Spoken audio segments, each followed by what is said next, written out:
নমস্কার সকলকে। দিনটা ছিল শুক্রবার। ওই দেখো বৈশী বাড়ি ফিরছিল দাদু বাড়ি থেকে, আর ও সবাইকে টাটা করছিল। ওই যে ওর বড় মাকে টাটা দিচ্ছিল, আর এই দিকে দেখাচ্ছিল ওর বাবা বাইকে উঠে বসে আছে। তো ও ভাবছিল ওকে রেখে সবাই চলে যাবে, তার জন্য ও খালি এই দিকেই দেখাচ্ছিল।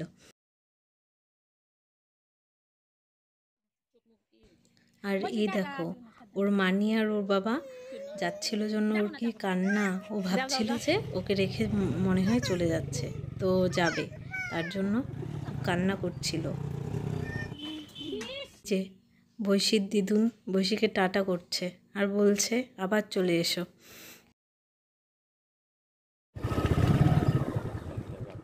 আর বাড়ি আসার পর একটা নেমন্তন্ন থাকাতে আমি আর বৈশী রেডি হয়ে পড়েছিলাম নেমন্তন্নে যাওয়ার জন্য। আর ওই দেখো ওর বাবাকে, আমি যতই মেয়েকে রেডি করি না কেন ওনাকে রেডি করতেই হবে।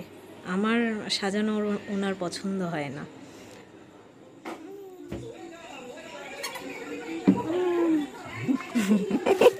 বললাম নেমন্তন্ন বাড়ি যাওয়ার উদ্দেশ্যে। আর বাইরে বেরিয়ে ওর বাবার কথা হচ্ছে আমি ঠিকঠাক মতো জামাটা পরাতে পারিনি, তো নিজে আবার পরিয়ে দিচ্ছে। এই যে বাবার মেয়ে যাচ্ছে। আর নেমন্তন্ন বাড়িতে গিয়ে ঐশী আর বৈশীর দেখা হয়ে গিয়েছিল। তো ঐশীর কত কথা ওর বুনুকে নিয়ে, তো শোনো সবাই।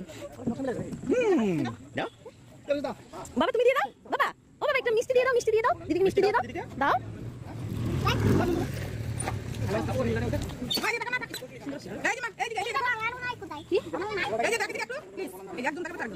বসি বসি